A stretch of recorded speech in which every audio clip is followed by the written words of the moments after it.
Next up is This Week in Law. We've got Cal Raustiala from The Knockoff Economy, entertainment lawyer Charles Harder, Evan Brown, and me. And we're going to talk about China's unique perspective on copying, Mega and whether its encryption is enough to shield it from liability, and what kind of stuff are folks tweeting out there. We're going to talk about all that and more next on This Week in Law. Netcasts you love. From people you trust. This is Twit. Bandwidth for This Week in Law is provided by CacheFly at CacheFly.com.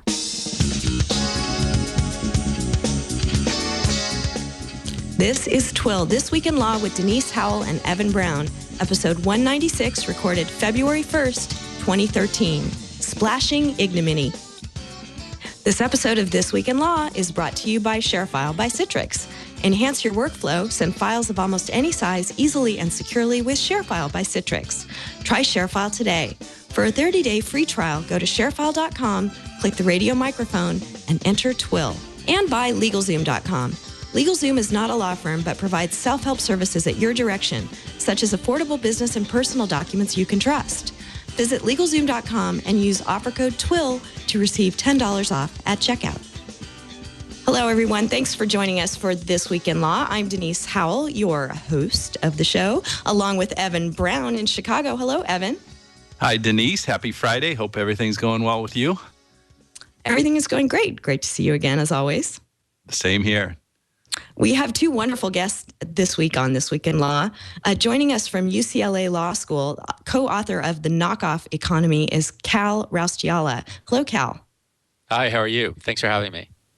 It's a pleasure. We're so glad you could join us. And also joining us from the land of angels, Los Angeles, California, is an old friend of mine, Charles Harder. Hello, Charles. Hello, Denise, and thank you for having me. It's a pleasure. Charles and I started out as baby lawyers together long, long ago in the deep, dark Jurassic, almost Reagan years. But Charles has certainly come a long way. He has his own law firm these days, and I think of him as the lawyer to the stars because he does handle a lot of high-profile entertainment-related matters. So it's great to have you and your perspective, Charles. My pleasure. Anytime. Okay. Oh, and congratulations to you on your new firm. Thank you. Thank you. It's coming along well. We're 1 month old as of now. Very exciting. Right on. All right, well, let's get right into it. And since we've got a couple of folks very conversant in entertainment law issues, let's go there first. Oh, it is California. All right, and having just briefly gone to Hollywood, let's also go to Antigua and Barbuda, because they are much in the news this week and have gotten themselves in a situation where they're going to be able to legally offer copyrighted works for sale without having to pay royalties or otherwise have permission to carry those works. Cal, you've written about this in some detail. Help us understand how this has happened. Sure. So this is the outgrowth of a long-standing dispute between the United States and these islands related to online gambling, and it's taking place in the context of the World Trade Organization. So you might not think that the World Trade Organization and intellectual property law go together, but back in the 90s when the United States helped create, and we really were the motive force behind creating this WTO, this new WTO.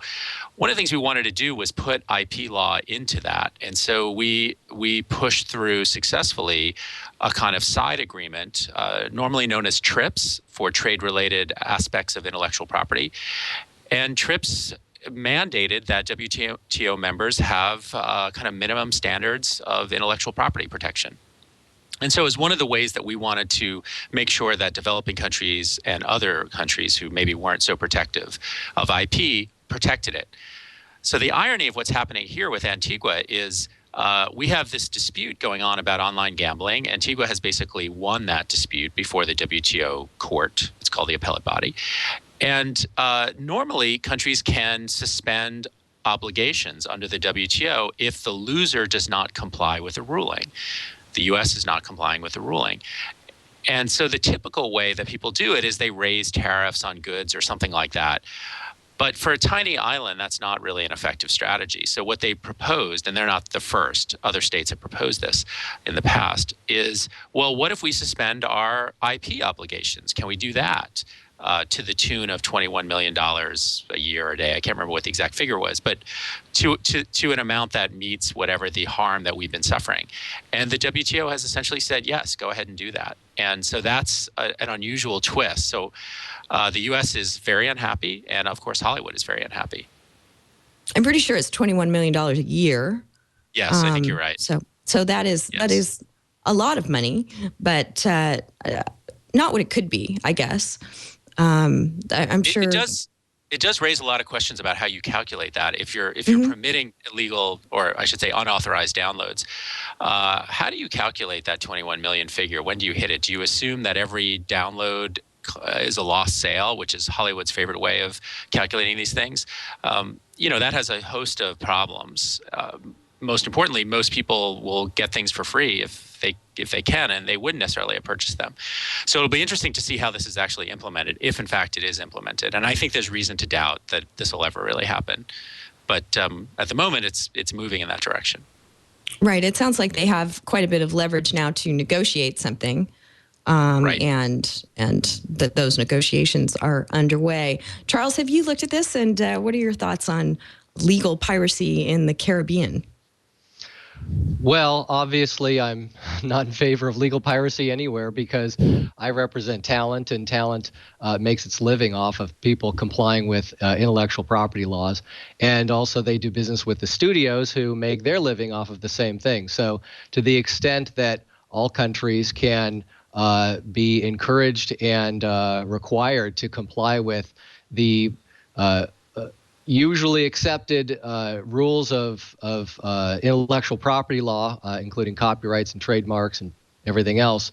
But I haven't studied this issue very closely, so I can't really get into the details of it. Evan, I think this is a pretty, just kind of an irony here that if you live by the WTO, you also die by it, apparently, because in most instances, the U.S. makes out pretty well being a member of the WTO for intellectual property purposes, but it's certainly gotten bitten here.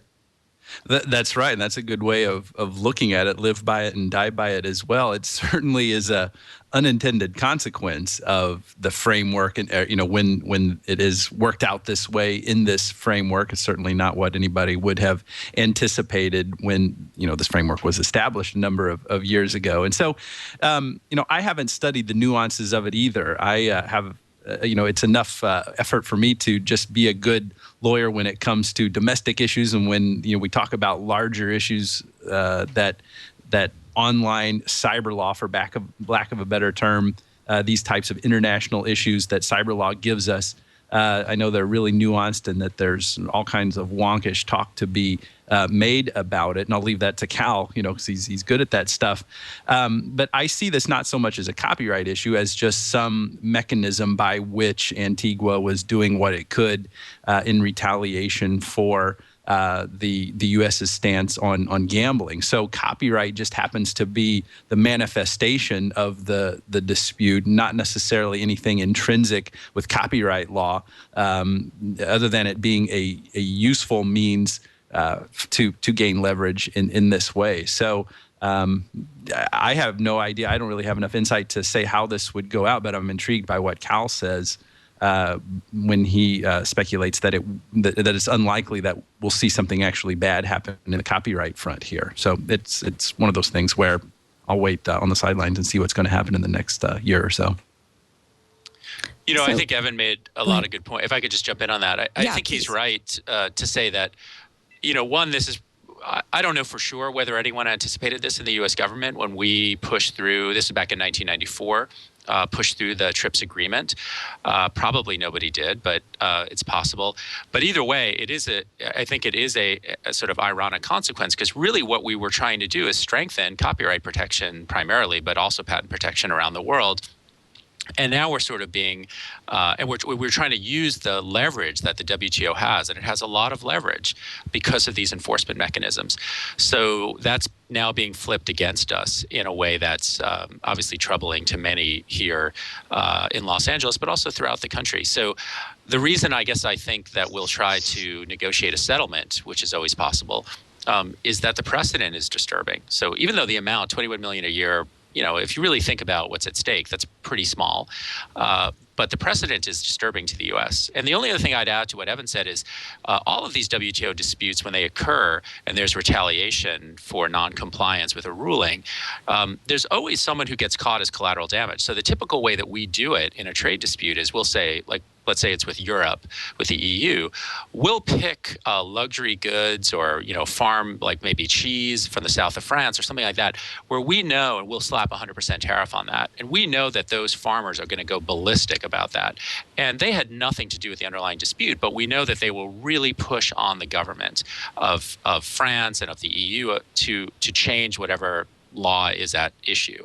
So Antigua is using that exact same strategy. They know that the studios here are really, really worried about this idea. Not so much the 21 million maybe, but the fact that this could be a new front in the copyright wars. So they're going to push really hard on the U.S. government, figure out a way to make this go away. And that's exactly what Antigua wants to have happen. It's doubly smart on their part, really. And that makes perfect sense. What you're saying, what their strategy is here. Not only are they using the studio's interest as leverage and kind of touching on that sentiment, that sensibility of the studios, but this is already a raw spot in the public discourse about this, only just a little bit over a year after ACTA and all that stuff. So not only is there likely to be the actions taken on the part of big content, but also then to an equal or certainly a vocal extent. There is the possibility for the the sentiments of that what we saw with the blackouts on January 18th of 2012, et cetera. Right. Cal, what is the state of intellectual property law globally right now? I know that you follow these issues. You've written a book on the evolution of territoriality in American law. And it just seems so very confusing for anyone who's doing business online in any way these days, because the laws that they have to comply with vary from jurisdiction to jurisdiction and country to country. They can be extradited and hauled into court in places perhaps they never imagined that they could be. There's just a lot of confusion here based on the fact that every country is sovereign and has its own laws. Do you see any resolution to this in the near future? It is complicated. You're absolutely right. There are, IP law, like most law, is territorial and is varies by jurisdiction. And in the world of IP, there are some differences. I think the biggest differences, though, really go to things like, are these laws enforced and how are they enforced and how are they implemented? In part because of things like the TRIPS agreement that we just talked about a moment ago. So every WTO member state is a signatory to TRIPS. It's part of the deal. And there's about 150 members, and they're the biggest economies in the world, the most important. So they've all signed on to kind of minimum standards. And of course, there are these other treaties through the World Intellectual Property Organization in Geneva that also mandate certain shared visions of how to deal with not only copyright and patent, but trademark and other aspects. So I would say if you look around the world, there are not wild differences in law, but there do tend to be some pretty big differences in enforcement. And China is probably a great example of that. So I was in Shanghai this fall, and if you go to China, if you've been to Hong Kong or Beijing or other major Chinese cities, it's so easy to find knockoffs there and of all sorts of things. And it's a really vibrant world of copying that's going on. And the Chinese government seems to either look the other way or not really make it a big priority. So that's really the crux of the issue, I think, internationally. So you're absolutely right that the internet makes these laws complicated to imagine, particularly for internet commerce. But in many ways, the real issue is how do you get countries in Asia primarily, but not only Asia, to enforce the laws that we think they should be enforcing. All right. Well, go ahead, Charles. Oh, as far as China, it's interesting because China, I think we've come a fair amount in terms of working with China to have them become better at having their companies and institutions comply with intellectual property laws. I think we still have a long way to go, but historically, China's philosophy was that content was owned by the people, not by any individual rights owner. And so I think it came from this difference of a philosophy that they had, and then working within this global community of other countries who disagreed with them and said, wait a second, there are reasons why we have intellectual property laws. And I think that the film industry has made inroads in having them work and comply with laws so that China could, A, be an important marketplace where it's not this hotbed of infringement as much as it was, and we're able to sell American products, films, and television shows in China, but still there is a long way to go because I think it's a great distance that we had before us, and but I think it's improving. Well, there's also this concept of, how do you say it, Cal? Shanzai culture? Shanzhai, yeah. I think that's how I say it. I'm not sure how Chinese people would say it, but Shanzhai. And so, yeah, the Chinese. I agree with everything Charles said. I think things have improved from certainly from the U.S. perspective. That said, so Shanzhai, I think literally means something like mountain stronghold or bandit stronghold, but it's taken on this meaning in China of copying. That sometimes is kind of overt and not really trying to hide the fact that they're copying things, and sort of celebrating it as a kind of way to, it almost has like a social justice component. So we're going to take this cell phone, like let's say the iPhone that the average Chinese could never afford, even though it's, many parts are made in China. And we're going to knock it off and come up with a version of it that's going to be cheap and in some ways, different, in some ways better. And we're going to sell that. And that's a really vibrant part of the Chinese economy right now. So that's what's interesting to me in China is this, there is a culture. So Charles kind of alluded to this. There is this notion, I don't know how accurate, that the Chinese traditional way of thinking is really very different. And so copying was a central part of how you got ahead traditionally in education in China. And to be honest, I see this in my Chinese students sometimes. They don't always get that plagiarism is a problem. So, there may be something about the way that China has traditionally thought about copying and originality that's very different from the way we think about it in the West. And that may be one of the problems. But, I hesitate to make those sweeping statements about a big society. But that's something you do hear pretty often. And go ahead, Charles. Sorry. One aspect of it is if your society is a consumerist society, then you don't mind the copying. If your society is a creating society, you don't want it being copied because that could mean that other countries and other consumers are copying and you're not being able to realize the income from your creative endeavors. And so I think as China becomes more of a global participant in respect to creating as well as consuming, I think it will realize that it needs to protect the rights of its companies and its institutions when they create, that they don't want their products copied, and that there's a two-way street there. So I think that's part of it too.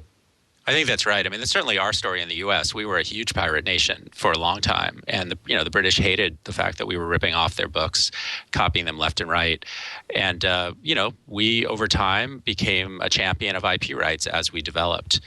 So I think Charles is right. We should expect that to occur. It's probably already occurring, but it's got a long way to go in China. If you look at per capita income in China, it's still really low. So if we imagine that and we compare it to the same kind of transformation in the U.S., we should not expect a dramatic change. So do you think Austria then will build a Great Wall of China replica somewhere, since in China they have replicated a little Austrian mountain town? Right. I mean, that's part of this Chinese fascination with copying. I mean, it's that Austrian town. They love Western buildings. We recently, my co-author and I recently wrote something for Freakonomics about this building that's going up in Beijing that's being copied already in China as it's being built, which is not a kind of anything that's aping a Western building. It's a building by a very prominent architect. But there is a kind of love of the replica that Chinese culture seems to really celebrate, or at least welcome, in a way that we do some of that here. So we mentioned, I'm sitting here in LA. We have this part of LA called Venice, and guess what? It was meant to be kind of a replica of Venice, and it had canals, and that was the whole vision. So maybe we're not so different. That was, I think, less than 100 years ago that we did that. So perhaps this is just supportive of Charles's idea that this is a kind of evolution that countries go through. But the Chinese do seem to be really into it, and they do it in a lot of different areas. So it's pretty fascinating. It is. Well, Cal, I don't want to let you run before we get the chance to talk about Mega, other big thing in the news, and get your 2 cents on its potential legality as it unfurls and begins to be used by folks around the world. Mega, of course, is the second effort by Kim.com, who is under criminal indictment in the U.S. for Mega Upload, his initial foray into having a file locker site.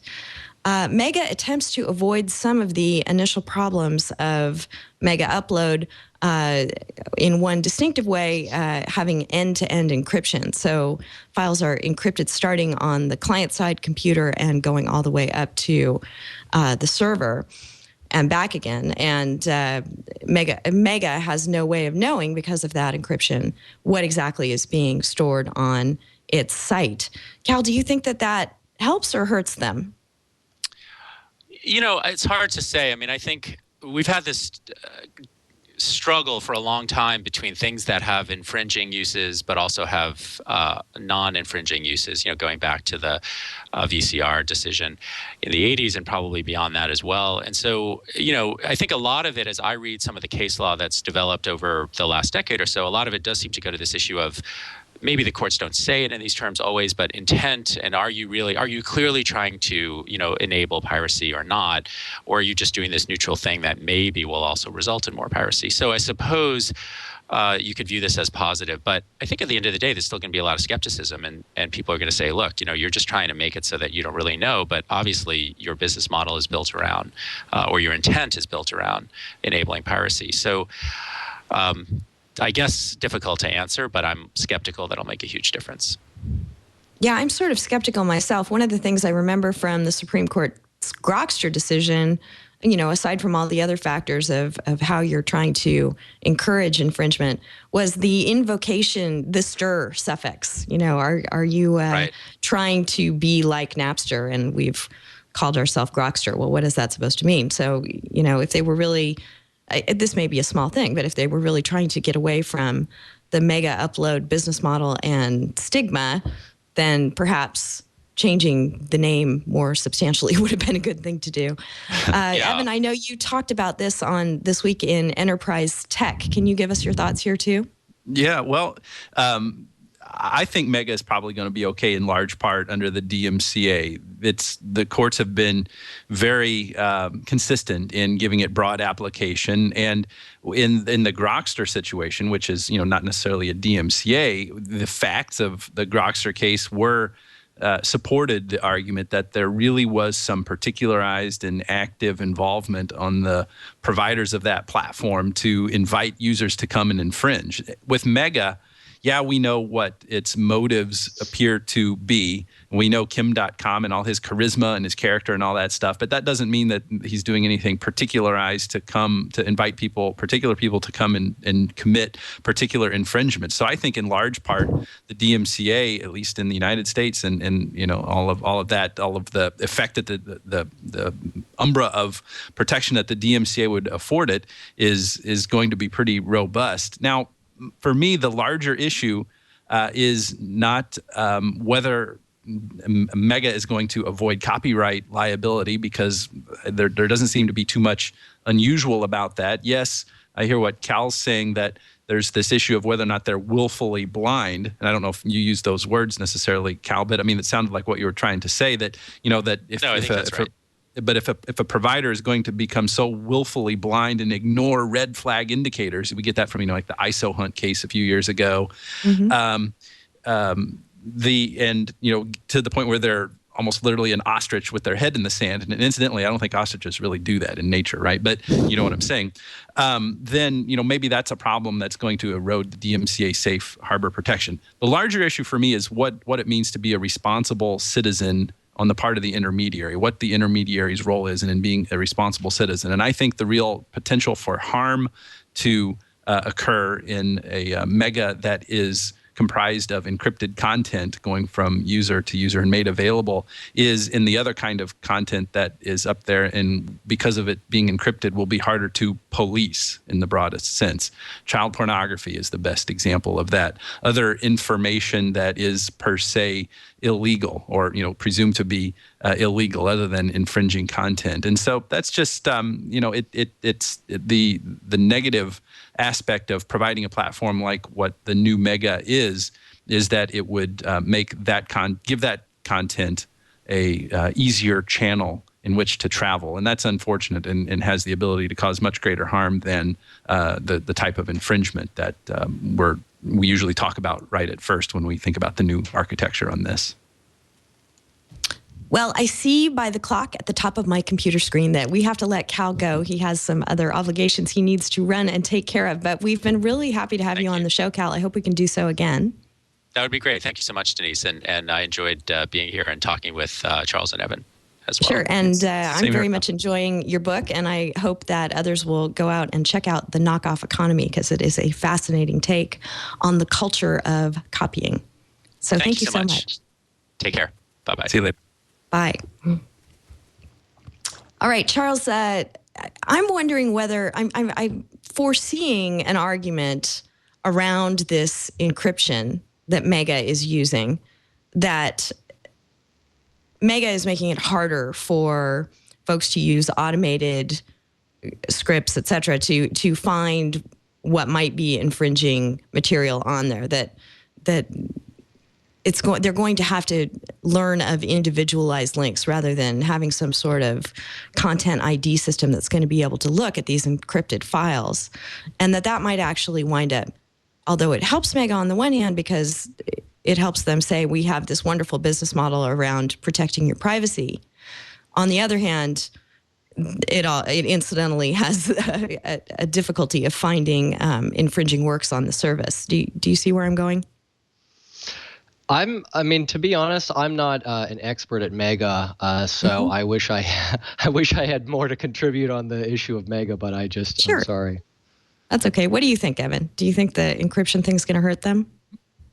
I mean, it's just going to be one factor among several in the inevitable attacks that copyright owners and perhaps the government again. I don't think that's real likely that the government's going to come after him again for what the new Mega is doing here.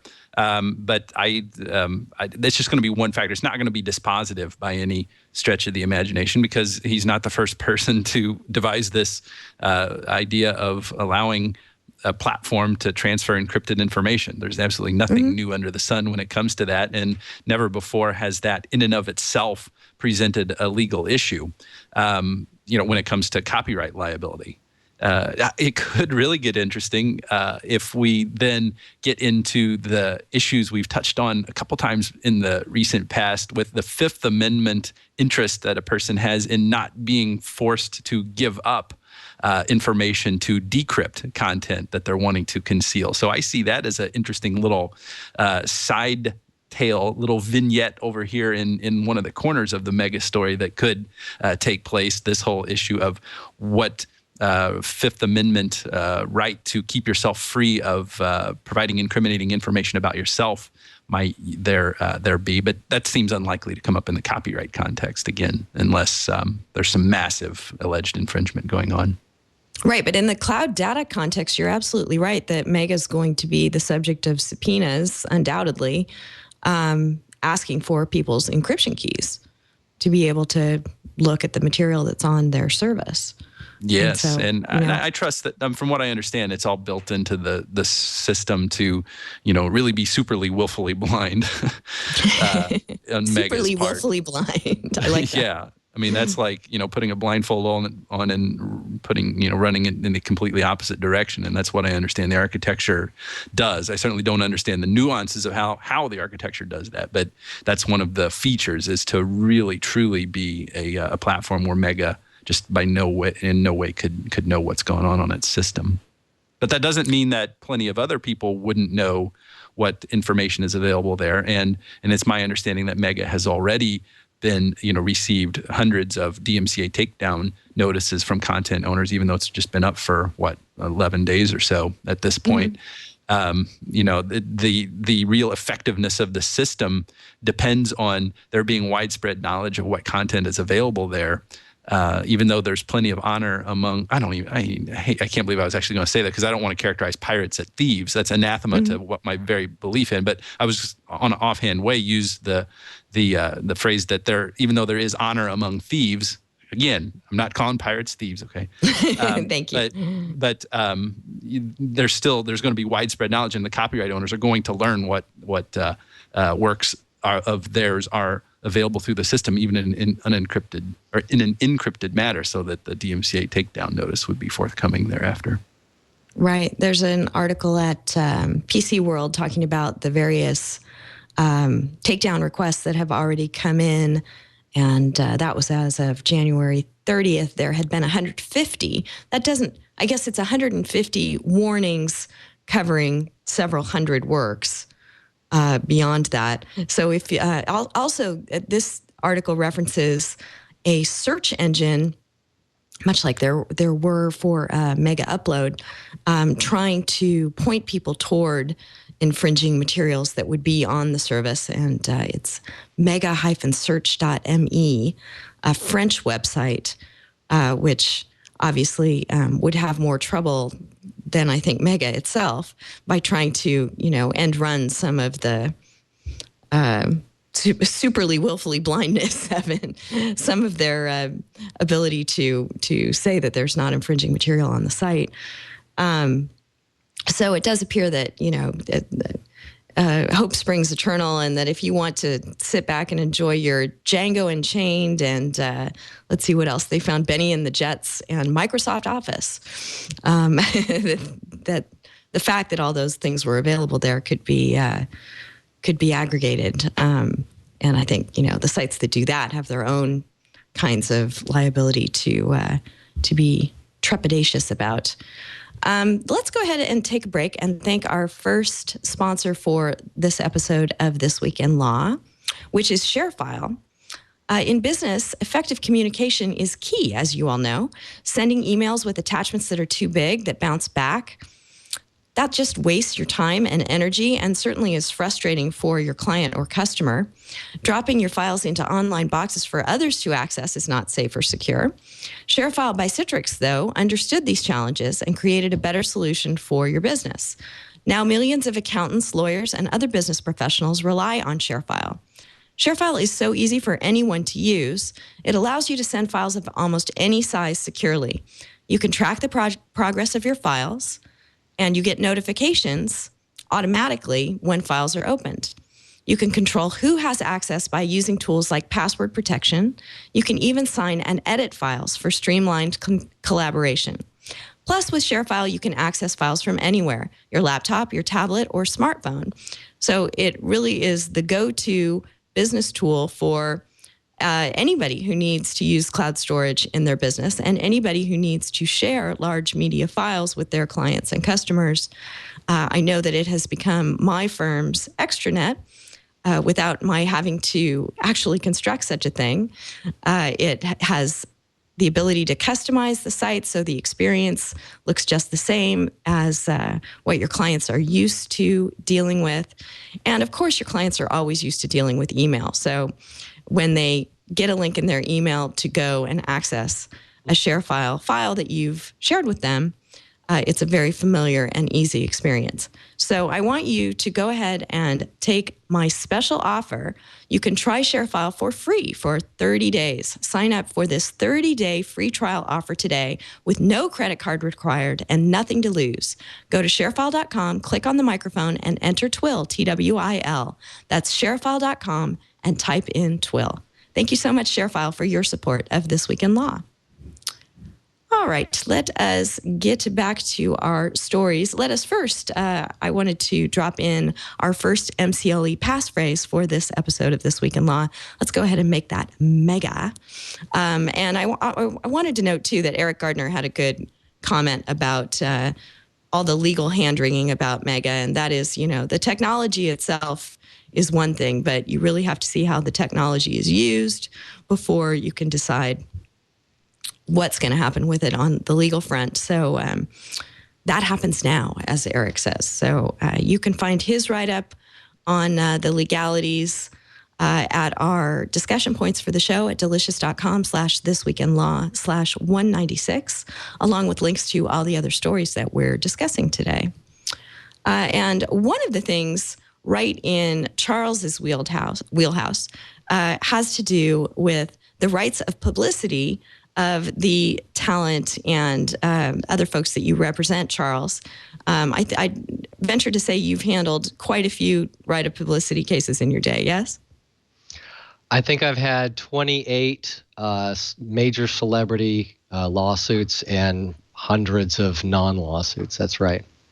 So it's a field that has been traditionally has grown up around the rights of celebrities, but it expands and grows daily as we all use social media more and more, and people have more and more public profiles. So I think that it's a really interesting thing to know and get your arms around. There are a couple of interesting areas that it's come up lately. I know we've talked before on the show about the question of athletes' likenesses being used in video games, not their names, but an avatar that could clearly be identified as star quarterback, football player, pick your favorite, that is then customizable. But still, the draw for the game is to provide people with familiar athletes that they'll be able to play with. And so this has been litigated for some time. Charles, have you been paying attention to these cases? I have been paying attention to the cases. I'm not counsel on any of the cases, so I can talk about them That's good. To the extent that I know them. Obviously, if I was on one of the cases, I'd know a lot more about it, but I've been on the outside looking in, but I definitely pay attention because it affects the things that I do too.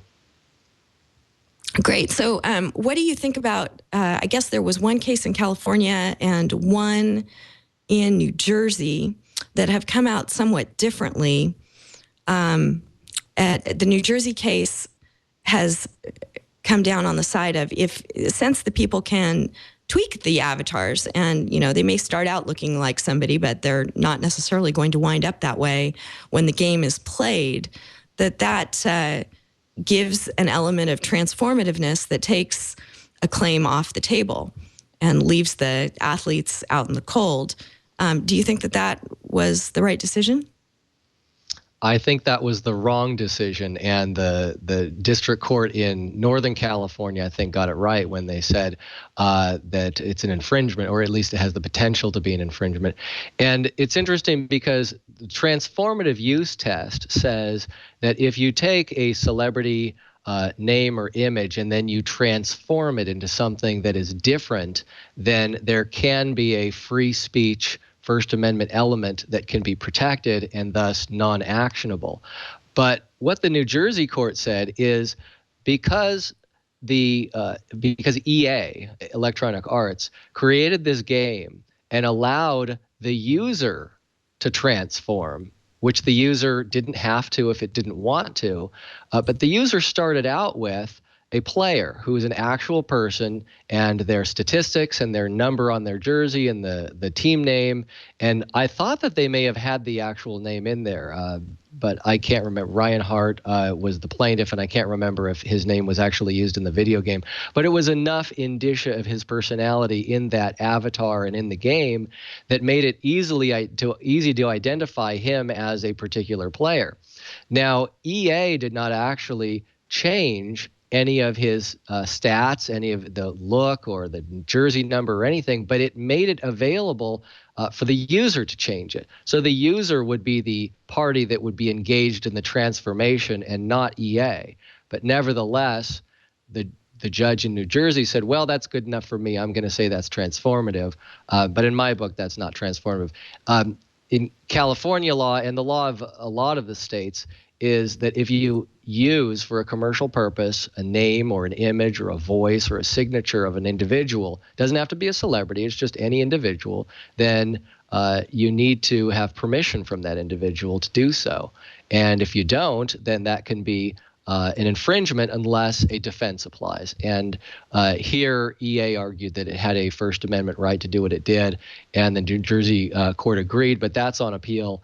And then in in Northern California, the judge went the other direction, and that's on appeal. So we'll see what the courts of appeal have to say about this.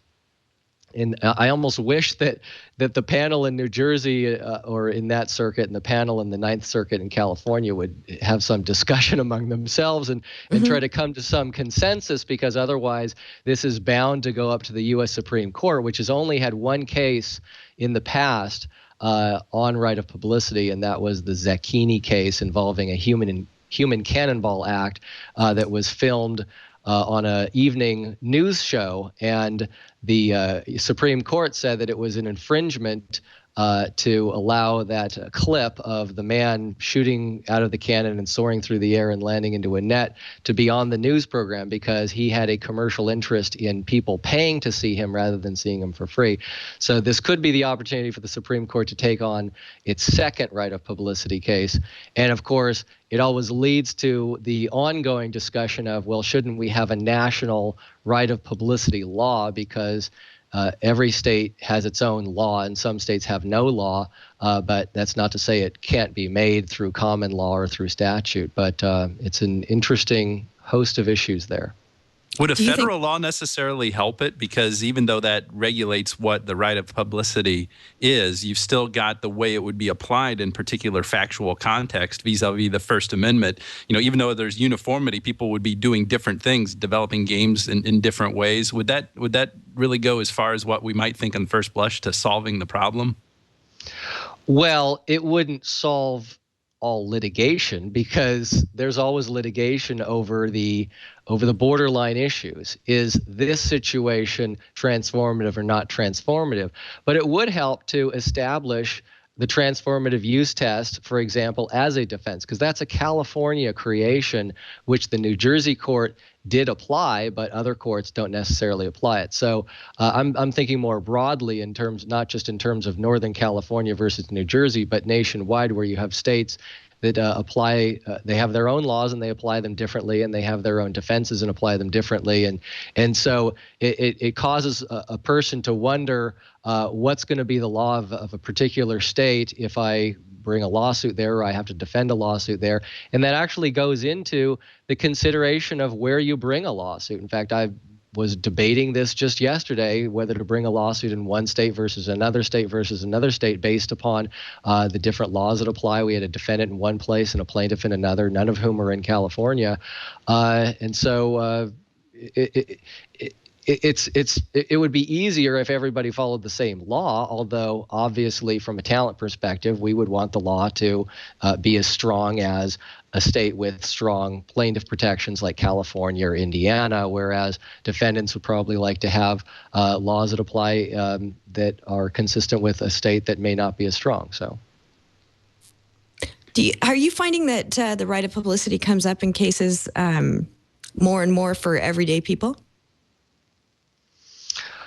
Well, it's interesting because sometimes you'll have a lawsuit that'll be over something that doesn't really apply so much to right of publicity, but someone will put in a right of publicity claim because there would be a use of a name, for example, and there would be a commercial use of it, and so they'll just throw it in. But sometimes they don't realize the consequences because there's an attorney's fees provision that applies if you sue under the statute in California, for example, and some other statutes in other states. So if you put in that claim, you better hope to win that claim because you could end up having to pay attorney's fees. But on the flip side, you could end up getting your attorney's fees paid for. And if you had other causes of action where you didn't have an attorney's fee provision, that gives you a leg up in that. Right of publicity has been used by people who are not celebrities. A famous case is Christoph versus Nestle, where a male model had approved of the use of his image on coffee cans in Canada for a particular period of time, and then Nestle allegedly used, I think it's not allegedly, I think they did use his image on coffee cans in the United States and beyond the time period that he had permitted. Well, he was paid very little money because he was a model who was not well known. He was paid very little money for the initial usage, but then when he sued, he wanted a percentage of every coffee can that was sold that had his image on it, and he initially got a $15 million judgment, but it went to the California Court of Appeal, and the California Court of Appeal had some problems with some issues, including statute of limitations and also the basis for his expert opinion, and that went up to the California Supreme Court, and it came back down. I think it was ultimately settled, but that's a classic example of a non-celebrity getting a lot of money off of a right of publicity case. So there are some sites out there that are being sued over keeping a database of mugshots. What they do is they aggregate people's mugshots and then get in touch with them and say, hey, unless you want us to, splash your ignominy across the globe, you're going to pay us a bunch of money and we'll take this down.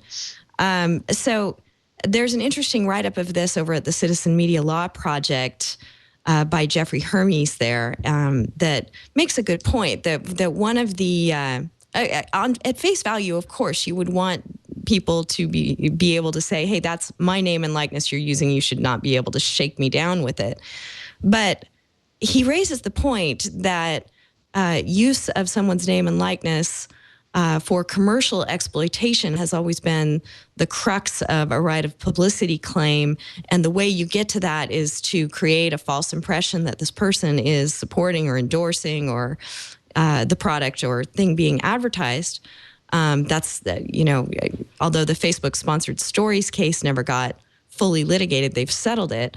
One presumes that's why, that they were making a confusing association between Facebook users and the ads that were appearing in the sponsored stories. So, Charles, I'm wondering what you think about this whole mugshot thing and if you think that Jeffrey has a point here. Well, my initial reaction, and I haven't looked into this in detail, but my initial reaction is that a website that is posting information that's publicly available and using a name or an image just as an informational source is probably not in violation of a law unless it's doing something more than that. And then when you get into this shakedown aspect, it may be crossing the line at that point, but I'm not too familiar with specifically about what exactly it's doing.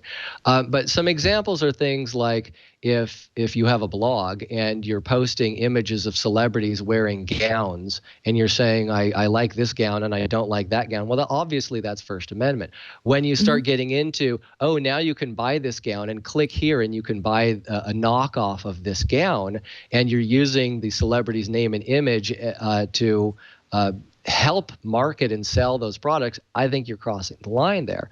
And so taking it into the mugshot example, I think that if you're just posting public information that can be posted anywhere and you just happen to be aggregating it, I don't see the violation. But then when you take it a step further to commercialize, it's possible. It's possible that that's a violation. It's a very uncommon situation, but it's interesting, and I get enjoyment out of thinking through some of these fact patterns, and obviously this one's an actual situation. Yeah, Evan, what do you think of this one? Well, there's something that's just really unsavory about somebody publishing this. I think the word that we're looking for is ignominy. Is that what you said? However you say it, about publishing this information that's used to disgrace someone. And I mean, maybe that's only one level of unsavory conduct to publish it, but then you add to that and magnify that by charging people to have the content taken down. And in fact, I know that there have been allegations against Yelp, for example. I don't know how those have panned out. I just know that people have accused Yelp of putting people in a position where, hey, you want to get these negative reviews taken down, sign up and pay a bunch more money, and then the information will go away. Again, I'm clarifying that for the third time. I don't know that that's really what's happened. I just know that people have accused Yelp of that.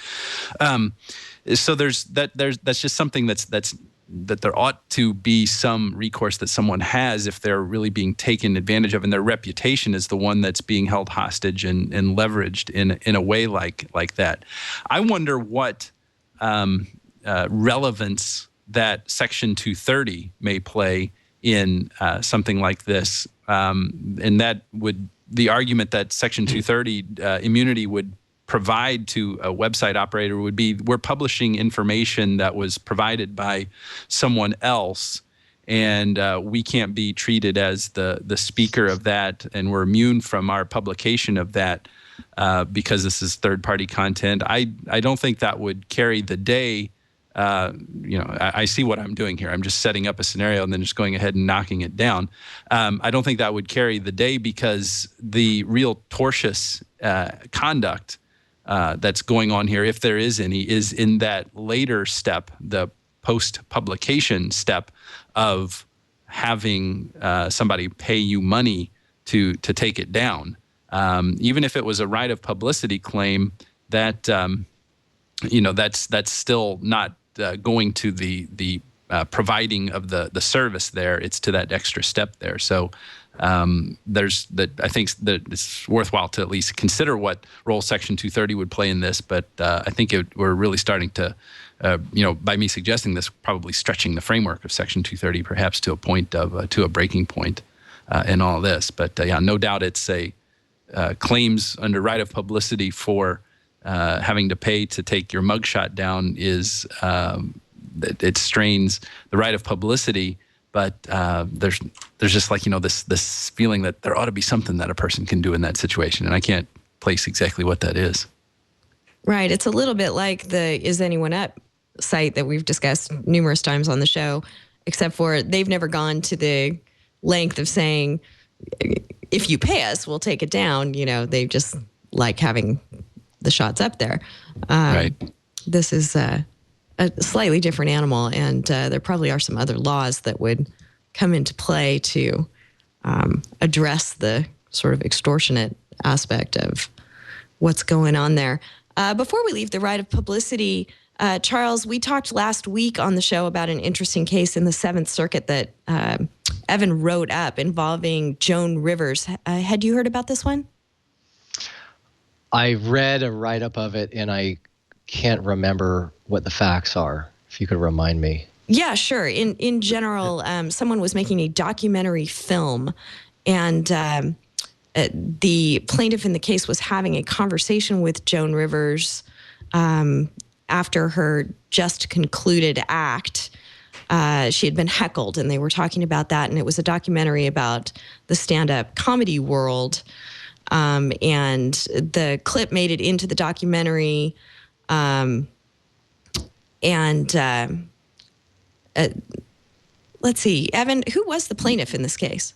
It was the woman who was in the audience, and somebody had filmed her having a conversation with Joan Rivers backstage, and the content of the conversation was about a heckler, and the woman talking to Joan Rivers, who later ended up being the plaintiff. I mean, the clip didn't make her look all that good, because she was kind of she was trying to criticize a heckler, but really the heckler was making some good points. So, I mean, in any event, when it ended up in the documentary, plaintiff felt like she didn't look really good, that she was kind of cast in a bad light, and so she asserted that the inclusion of her name, or at least her image and her likeness in the documentary, misappropriated her right of publicity under Wisconsin law. And so, and there was also a an invasion of privacy claim as well. And the court tossed that because there essentially, the quick and easy way of saying it is there was no expectation of privacy in the context. But then, as far as the right of publicity claim goes, there was the court threw that out because of the larger public interest in the documentary. And then also there was just an incidental use, which I thought was the most interesting part of the case. It almost sounds like the de minimis exception under copyright law. It was just a tiny portion of the film. And from what I understood, this coming under Wisconsin law, that statute is modeled on New York's right of publicity statute, which contrary to the observation, or it's not contrary, but contrary to the things identified in Charles's observation that California and Indiana are pro-plaintiff right of publicity states, I get the feeling that Wisconsin and New York, being one and the same essentially, and under these doctrines, are not so pro-plaintiff when it comes to the right of publicity. I don't know. I'm just taking a very small data set to draw that conclusion. I haven't done any further investigation. And so that's what happened in that Joan Rivers case that we talked about last week. Well, it's an interesting situation. There are a lot of cases. I call them face in the crowd cases, where the camera will pan and there will be a bunch of faces in a crowd, and one face may be on screen for a second or two, and they'll bring a lawsuit hoping to get some money out of it. And the courts will say, well, it was de minimis or is incidental.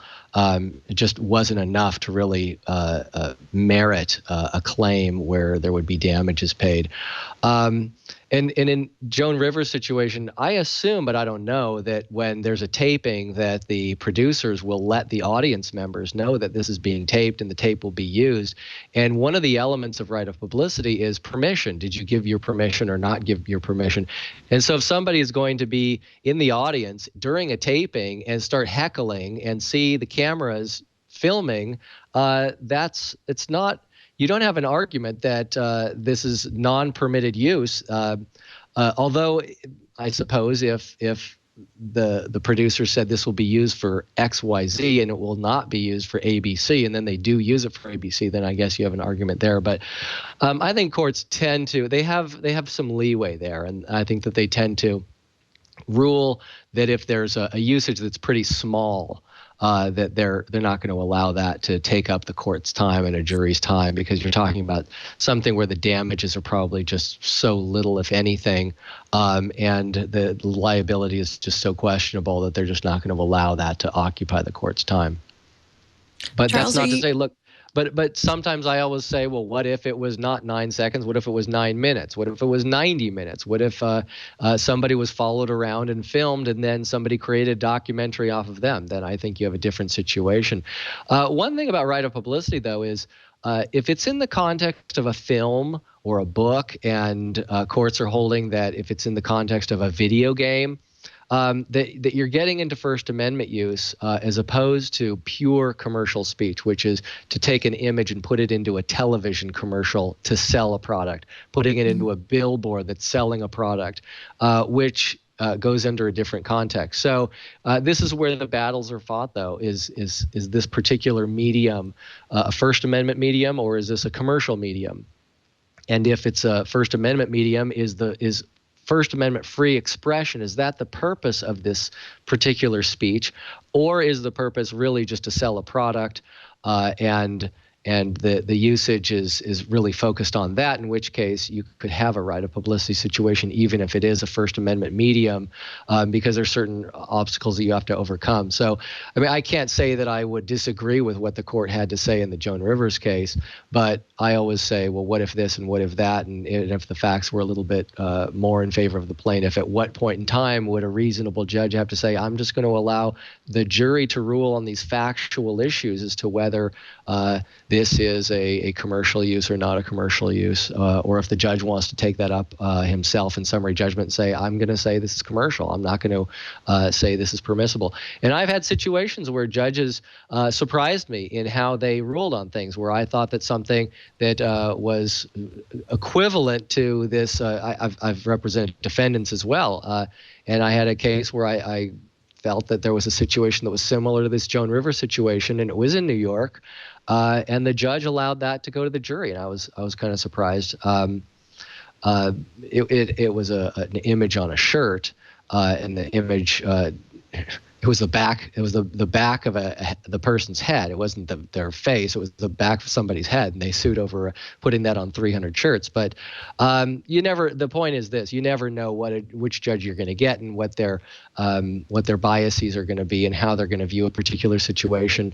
And there are cases where there's a very, very strong right of publicity case, and the judge throws it out. So judges have a lot of power in those situations. We had an interesting question from Virgil in IRC about face in the crowd issues. What happens when someone like the Rolling Stones makes a concert video and everyone in the crowd becomes part of that video? And, I guess my thought on this, without letting you answer it first, is that they sign away those kinds of rights when they purchase their ticket to the event. Is that right? Well, it could be that, or there could be an announcement made during the performance, before the performance, before the person even goes to the theater, saying this is going to be filmed, and everyone gives their consent to have their image used. But even so, even if there was nothing stated about that, there is case law that says just because you're a face in a crowd doesn't mean that you have a right of publicity claim if your face ends up on a DVD for a second or two. Mm-hmm. Are you starting to see more claims brought under this statute as people become more and more aware of it? And cameras are everywhere. We're all carrying HD cameras on our phones. We're living in a society where people are constantly filmed by each other. Is that changing the face of right of publicity law? Well, it's interesting because there is more and more and more content that the internet has created, this explosion of new content and technology. The little camera that's on my computer right now, that's adding to the content that's out there in the world, and all the other little cameras and the phone cameras and everything. It's all adding to the content. But to answer your question, there have always been a few face in the crowd cases and things that are like that, and like the Joan Rivers type of case that get filed, and they typically get dismissed. And so I wouldn't say that I would have seen a larger number of those types of cases now that we have this explosion of content on the internet. But there is probably additional activity. I mean, obviously the internet has created a lot more legal issues, and a lot more claims are being filed on a variety of different things. For example, we were talking about some of these consumer websites where people would post content in Section 230. And so there have been a lot of lawsuits about that because of the explosion of the internet. But in terms of just the increase in video content because of YouTube and cameras and phones, I wouldn't say that I've seen a large amount of it. And I'd say that the courts have been fairly consistent in how they've ruled in the past in their rulings in the more current cases, which is it needs to meet certain thresholds in order to be a viable claim. And once it's a viable claim, then you have your jury trial, and the jury will decide it. All right. Well, we're going to get into some more of those ways in which the internet is altering the law in a moment here. But right now, we're going to thank our second sponsor for this episode of This Week in Law, and that is LegalZoom. Evan? This episode of Twill is brought to you by LegalZoom.com. LegalZoom is not a law firm, no, but provides self-help services at your direction, such as affordable business and personal documents you can trust. Visit LegalZoom.com and use offer code TWIL, that's TWIL, to receive $10 off at checkout. So if you've been waiting for the perfect time to start your dream business, it's right now. Incorporate your business or form an LLC at LegalZoom.com starting at $99. Forming your business the right way can save you money on taxes and ensure your personal assets are legally protected. LegalZoom can also help with trademarks, copyrights, patents, NDAs, and more, all that difficult stuff. And if you have a family, guess what? You need to make sure they're protected too. Yes, you can protect your family and assets with a LegalZoom will for just $69 or establish a living trust. If you don't have a will, you leave it up to the government. in courts to decide what happens with your family and assets. And we all know how that could go. In the past 12 years, over 2 million Americans have used LegalZoom for LLCs, wills, trusts, trademarks, and more. LegalZoom's online process guides you step by step, so it's easy to use, and you get total customer support. If you have questions or need advice, you can even access an extensive network of attorneys through LegalZoom's legal plans available in most states. You can search online profiles and unedited customer reviews to work with a LegalZoom plan attorney who's right for you and your business. So start your business and protect your family today at LegalZoom.com. LegalZoom is not a law firm. You get self-help services at your specific direction, or you can speak to a legal plan attorney to get your questions answered and get ongoing advice. To receive a special thank you for listening to LegalZoom through the Twit network here on Twill, make sure you enter the offer code TWIL, T-W-I-L, in the referral box at checkout to receive $10 off. So go to LegalZoom.com and use the offer code TWIL. We thank LegalZoom for their support of Twill. Back to you, Denise. Thank you so much, Evan. Let's talk right now about law and the social web.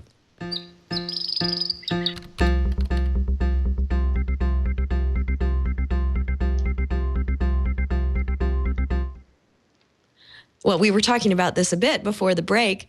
The internet really does change so much about the way that we interact with each other, and the things that become public and readily available for public consumption.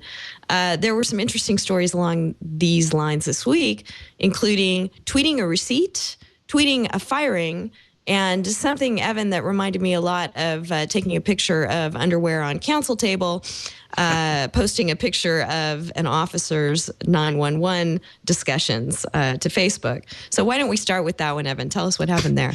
You know, we're getting a long list of these kinds of cases where people make bad decisions on what to post to social media. This was just a very, very short opinion that came down from the New York court. I don't know exactly where it is in like the New York Highway, but it was an appeal from some kind of state administrative agency that fired this. I guess he was a 911 operator. I know that he was a lieutenant in the New York Fire Department. So I don't know exactly what his role was, but he, in any event, had access to a 911 operator's computer screen and saw the details of what a caller was calling to, reporting on an emergency. And so there were some embarrassing facts about what the caller's physical predicament was. And perhaps what is worse, or certainly what compounds the problem here, is that in the photo of the computer screen, it not only had that complaint, which were some embarrassing facts about the caller, but also her name and I think her phone number and possibly her address. So certainly personally identifying information about this person. So what did he do? Of course, he uploads it to Facebook, and he had 460 friends, and some of them liked it. And long story short, or short story long, as we're getting to this point, he got fired. Sought review of that with the courts. The court says this was just completely unacceptable behavior. I don't know what term they use, but they were like, there's just no justification for acting like this. Yeah, it was the right thing to fire you. So really the big thing that comes out of this is perhaps doesn't instruct us so much about what the legal analysis should be, but to just remind us about the bad decisions that people can make using technology in the courts or in the administrative system, and the courts certainly will hold people accountable for that. So that's what happened in New York, in a New York courtroom this past week. I guess the takeaway from that is if you're going to post something like that, of course, the guy got fired, so that's the consequence. If you're going to post something like that, make sure that you've removed any potential identifying information for the poor person that you're posting about. I mean, still you could be fired on bad judgment grounds, but here there was a confidentiality consideration as well. Charles, any thoughts on this one? Well, it's interesting because there's the law of what's private and what's not private. What can you post to the internet and what can you not post? And if this is something that's public, then you may well be able to post it on the internet. But if you are doing so in you're using the employer's tools or equipment, or during your time working for the employer, then obviously the employer has an interest in what it is that you're doing. And if you are a person who has bad judgment, obviously an employer doesn't want employees with bad judgment. So that's kind of a safety net that we all have, which is that employers can step in and take action on their own just to protect themselves. But the underlying legality is, what can you post to the internet and what can you not? And that issue seems to be getting broader and broader. There are a lot of things getting posted to the internet that are not necessarily against the law to post them, although a lot of us think, gee, there should be a law against that.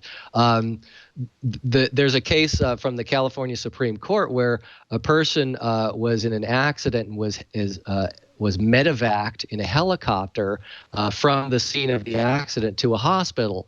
And there happened to be a news crew in the helicopter filming as part of a documentary or a news story, just kind of an ongoing following the medevac group as they went about their day. And this incident happened and they filmed everything. And the person who was the victim sued for invasion of privacy because she, when she was getting health treatment with a doctor in the medevac unit, she was filmed, and then that was posted to a television show, and she never consented to it. And the California Supreme Court said, well, the communications that she had with a doctor were privileged communications and should not have been posted publicly. But all other aspects of that rescue were fair game. So when the medevac jumped out of the helicopter and gave her aid and then put her into the helicopter and were filming things that did not include her communications, that was all legal to post,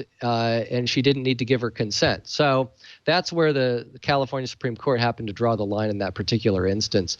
And it can give guidance in situations like this. And Denise, I completely agree with you that I think that personally identifiable information should be removed, but sometimes people don't. And so the question is that a violation of somebody's rights? And if it's and maybe it's something that the 911 system needs to deal with, which is if somebody is calling 911 and all this information that needs to be communicated to the responding emergency personnel, such as name and address and condition and all the rest of it, maybe there needs to be some redaction of information before it becomes publicly available. And so I'm kind of questioning why it is that information got released without there being some kind of redacting of it, because I think it is dangerous for an individual. From a public policy perspective, if an individual is thinking, well, gee, if I call 911 and I'm having an emergency, but yet the people who are responding are going to be communicating personally identifiable information about me, maybe I don't want to call 911. Maybe I want to call my spouse or somebody else instead. Well, that may be a dangerous situation because they really need to be treated by medical personnel. And I think that the 911 system needs to take into consideration that potential or propensity to cause a chilling effect on people. And in the public policy reasons, they should have some sort of redacting of information and policies in place and policies followed that protect the victim in situations like that. Yeah, it's a larger issue than just privacy and those expectations that you're talking about there, Charles, because, I mean, this has to do with just the personality and the sensibilities and the common sense of law enforcement and emergency personnel because, fortunately, I don't guess anybody died in this New York case that we're talking about, but it bears a certain resemblance on a number of levels to the case from California that I think was resolved in the last year or so called Katsouris. I don't know if it was more in the news out there. I mean, I certainly remember seeing this wend its way through the court system. Long story short, again, there I said that again. Why don't I just tell the story? The young woman died in a car accident and was it was a pretty egregious scene, and the California Highway Patrol officers who took photos at the scene distributed those on the internet. And that was just a horrible thing for them to do. And I know that there was that went all the way up, and I think there was a settlement in that case. But that goes the real point there is just like, gosh, use some common sense if you are put in that position of public trust. If you are an emergency responder or a 911 operator, or whatever your role is. Absolutely, we want those people to have to guard the public trust. I couldn't agree with you more. But isn't there, especially because we're talking about state employees here, don't they have some kind of First Amendment concern as well? I mean, I don't know that the First Amendment would extend to allow you to take some confidential and compromising information that you learned on the job and post it online, but it seems to me there's at least some tension there. In the Katsouris case, it's my understanding that the appellate court held in California there was not a First Amendment interest for the officers in that particular situation. So, in as much as that answers the question, I mean, it would. I think it's pretty clear that government employees do have. There are certainly different First Amendment standards that apply to them than what in a private employment context. And when it's the public trust, that just really makes a difference. Seems like we're bouncing around a lot of issues where it's kind of hard to articulate how you really do that. But right. that there is a fundamental distinction there where you need to know if you're going to call 911. This is what the point Charles was making, that there shouldn't be you shouldn't experience any hesitation or reticence to do that because of your privacy interests. You need to just be worried about what the issue is, and it would be unproductive for us as a society for it to be otherwise. All right. Well, a slightly different situation where someone's privacy interest was recognized, but really, I don't know how much privacy you could reasonably expect to have in this particular circumstance, was a pastor who visited an Applebee's. That's great.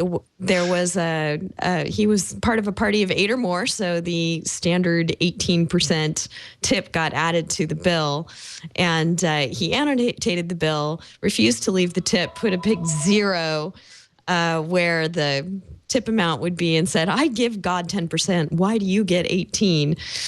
Which the waitress fairly sympathetically thought was outrageous and took a picture and posted it, tweeted it actually. She got fired, the poor thing. But I guess it just underscores what you were saying, Evan, that First Amendment rights are different for federal versus private employees, or government versus private employees. And here the restaurant went out of their way to apologize to the pastor and fired the girl. So what do you think about this? There's a little bit of everyone in this story, because you've got the religious connotation, you've got the poor waitress, you've got the sensibilities of the member of the clergy that was offended in 2 different ways. I mean, offended first that this was that was it a he or a she? I can't remember. The pastor was a she, says Padre SJ in IRC. Thank you, Padre SJ. Yeah, I mean, the pastor was offended at having to give the tip, and then offended that it was made public, and then was sorry. So I mean, there's just all this stuff here. I mean, I think tithing is an Old Testament concept anyway. We asked Padre about that, so I don't know. Exactly. But Charles, I mean, it's indicative of a larger trend that, things, when would you ever expect your restaurant receipt to wind up on Twitter? But, in today's day and age, you have to think about those things if you're going to do, especially if you're going to do something, that's kind of societally reprehensible. Do you agree? Well, in today's day and age, you walk out the door of your house and you're fair game. You walk into a restaurant and there's the potential that you're fair game. And I don't necessarily agree with a lot of the things that are going on, but that's the society we live in, and it's really hard to stop it unless there are laws that are passed that say this is what you can and can't do. But in a situation like this, and again, it goes to the employer being the safety net here, if you want to look at it in that context, which is employers have rights too, and they don't have to have employees who do certain things that cause a customer to feel uncomfortable. And from the restaurant's point of view, if this employee did this with regard to a pastor, then what else is that employee doing with regard to other customers? The restaurant has a reputation that they want to protect, that you're free to come in and leave whatever tip you want based on whatever service you want, and you shouldn't have to be afraid to come in and patronize the restaurant for that. Obviously, there's another perspective, which is this is an employee who was working really hard, presumably, and didn't get the tip that she felt that she was entitled to as a sort of a society norm, and that when the pastor fought this and did this, that she had the right to take a picture of it and just let the world know. Did she do anything illegal? Probably not, but does the employer have a right to regulate who is the employees? Of course. So everyone just has additional considerations when they walk out the door and interact in our society, that now that we have the internet and we have cameras or telephones in our pockets that take pictures and the ability to put that up on the internet in a second, it's just additional things that people have to think about. And there are consequences that maybe 10 years ago you never would have thought of, but they are a reality today, and they're part of being in our society. And the laws are changing as we go along to reflect certain things. But I think there are still some legal norms, which is employers can regulate their employees and people can express themselves in the First Amendment, which allows them to do that. And I don't see this as anything different than the ways things have been. It's just the technology is making things faster and easier.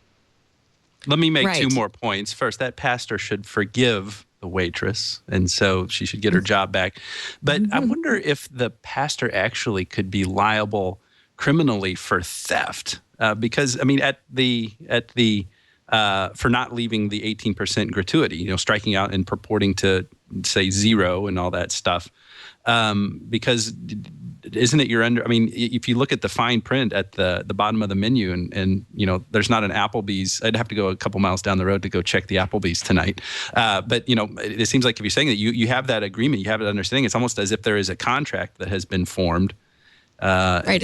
It's a terms of service violation. Yeah, it is really. And so to the extent that you have agreed to do that, and that's the nature of the arrangement, and somebody is withholding money, we're making it much more complex than it needs to be. But, kind of the side issue would be whether or not they could have had the pastor arrested. All right. Well, we talked about two people who got fired, turning the tables a bit. A firm called HMV, a music retailer, had a mass firing that went live on Twitter as it was happening. The first tweet of the bunch said, "We're tweeting live from HR where we're all being fired. Exciting." And the whole thing unfolded online. So, once again, it's just an example of you think you have a confidential employment-related act taking place, and as long as the employees feel like they have nothing to lose, they're losing their jobs anyway. Don't think you can keep that under wraps. Evan, do you think there's any particular legal twist on this one? Probably not a legal twist, just yet again a situation where people should just do the right thing and have value and be grown up about stuff and not make yourself look bad by being a whiner.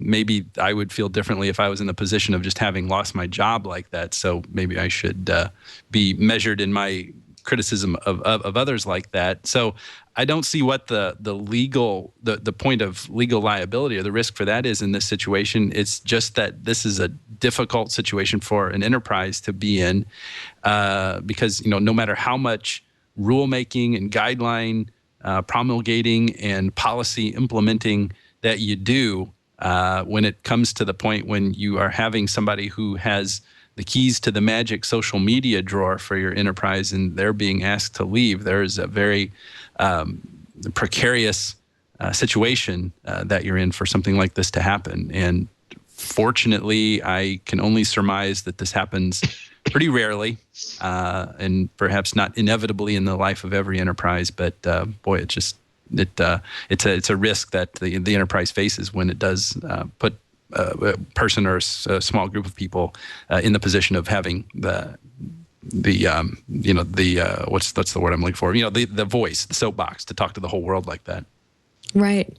Charles, I don't think there's anything that could be done to really stop something like this. I mean, obviously, before doing a layoff, if one of the people being laid off is the person who's managing your company's social media account, that's something you want to maybe be mindful of before going forward. But there's just really no way to shut this kind of thing down. I think companies just have to be smarter about the way they do things. Do you agree?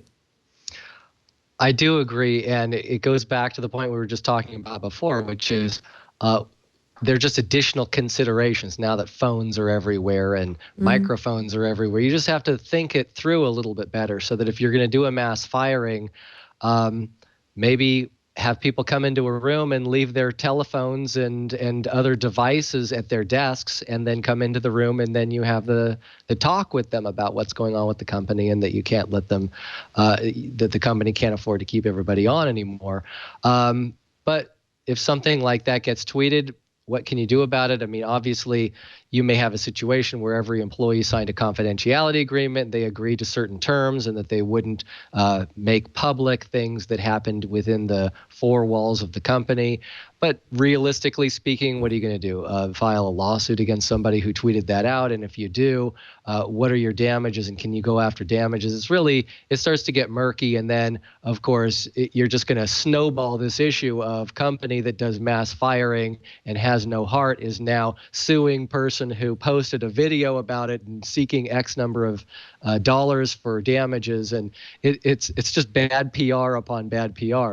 So again, I think it's more of a practical consideration for an employer or just about anybody who's interacting in society, that there are cameras out there and there are microphones out there. And maybe one positive thing about all of this is if there's the possibility that what you do is going to end up on YouTube or end up on a posting of some sort on a blog, maybe you need to be extra careful about conducting yourself in a proper way so that if somebody did post your interactions, it would be the way that you'd want to be received, as opposed to a moment in time where you lost it or flew off the handle, you did something wrong. So I'm not personally. Right, and that cuts both ways. That cuts for both the employer and the employee, who is going to have to further down the road find new employment and doesn't want the fact that they bashed their former employment in the firing process to haunt them. And also, they may well have some sort of bonus or severance or some sort of, we're letting you go package that might be in jeopardy if they do something to tick off their employer. So although it could be very empowering for employees to do this kind of thing, I think, it's something that requires a little bit of restraint and consideration before firing away on Twitter if they're at all concerned with what might happen in the future. Let's go ahead and make HMV our second MCLE passphrase for the show. If you want information on obtaining MCLE or other continuing legal education or professional education credit for watching Twill, head on over to the twit.tv wiki for all the shows. And on our Twill page, we have all the information there that you need. Let's go on to our tip and resource of the week. The tip of the week goes right along with our right of publicity discussion, and it has to do with the settlement in the Facebook sponsored stories case. Evan, I don't know if you ever used Facebook long enough to receive one of these emails. And Charles, I don't know about your social media usage, but I did receive one of these. And it is, in fact, a legitimate email. For anybody who is at all a little bit net savvy, I hope that you at least considered whether this was legitimate when you received it, because it takes you out to a site where you're supposed to put in some personal information to be able to participate in the settlement of the Facebook sponsored stories case, which had to do with using people's name and likeness without their permission in a commercial way on the Facebook site. So this is, in fact, a legitimate link. This is how they are signing people up for the settlement. And the fact, there are just all kinds of ways. I went through and clicked through and examined everything, and in fact did sign up to be our participant since I was eligible in the settlement. But I'm telling you, they're trying to amass this pool of people that can participate in any payments that are going out. And there are just all kinds of road bumps in that process. At first you're going to be suspicious about getting this kind of email. And secondly, who's going to really go through the process? I don't know how many people, once they're there and assured that it's real, are really going to take the time. But it is legitimate. And if you do want to participate in the Facebook sponsored stories settlement and you get one of these emails, you can go ahead and sign yourself up. You've got until May 2nd to do so. They're careful to say they're not promising any payout. The payout, if it does come, isn't going to be more than about $10. And if they wind up having too many people sign up such that they can't do, a meaningful payout to the class, they're going to take the $20 million that's set aside for this purpose in the settlement and donate it to charity. So either way, I think it's a good thing to go ahead and make the claim. Either you're going to get a little bit out of it, or if lots of people do get over those road bumps and decide to do this, then a charitable organization will benefit from it. Any thoughts about this, Charles? I actually might have a conflict on this, so I can't talk about it. I'm sorry. All right, that's fine. Absolutely. We will move on to our resource of the week, which is new as of, I think it was January 16th. It is the Docracy Terms of Service Tracker. This is following in the footsteps of Tossback from EFF and other sites that have tried to keep track of all the various terms of service out there and their iterations over time. So Docracy is making a run at this now. They have over 1,000 stored versions of various terms of service. So if you are interested in knowing how things are changing over time, this is the place to go. It's good to see it because Tossback had been getting a bit out of date. So I'm glad that Docracy has picked up the challenge of trying to monitor all the terms of service out there. Evan, any thoughts on this? Yeah, this is a good service, and it seems like something that ought not to be too technologically challenging to be done. And in an ideal world, we will see the consuming public when it comes to websites, and particularly with mobile apps, being more informed. And this is a tool for doing that. I mean, that's what I just talked about as an ideal. I don't know if consumers will ever, actually make the much more effort. So perhaps things like this, and then of course, the California Attorney General putting more emphasis on mobile privacy. And just today, the Federal Trade Commission introducing a report about mobile application development and privacy. These types of things, hopefully what we see is a shift toward ease of use for the end user so that their legal interests, so they can learn more about what their legal interests are and understand what kind of rights and obligations they have in these types of agreements that nobody reads. All right. Well, I am so sorry, everyone, that you've had to labor through my voice on this episode of This Week in Law. I'm just happy to have a voice at all because yesterday I didn't. But I thank you for sticking with us. And I thank our great panel for taking the laboring oar today. Charles, it is so nice to connect up with you again. Same here, Denise. It's always a pleasure. Tell us about your new firm. The new firm is called Harder, Morell & Abrams. We are entertainment litigators and entertainment lawyers, and coming from different firms. My partner, Doug Morell, was at Loeb & Loeb for 32 years and a summer associate before that, and he decided to team up with myself and my other partner, Jeff Abrams, who was at the firm I was at before. And we have 7 attorneys right now as of we've been in business for 1 month, and things are going well, and we're very excited, and it's exciting and it's fun, and we're making a point to enjoy ourselves as we go along and do things. So it's great. Good. It's awesome. We talk about technology law on this show a lot, but increasingly there's so much overlap with the entertainment arena. So we really appreciate being able to get your perspective, and we hope we can do so again sometime in the future. Yeah, absolutely. My pleasure. Just let me know. All right. And Evan, wonderful chatting with you again this week.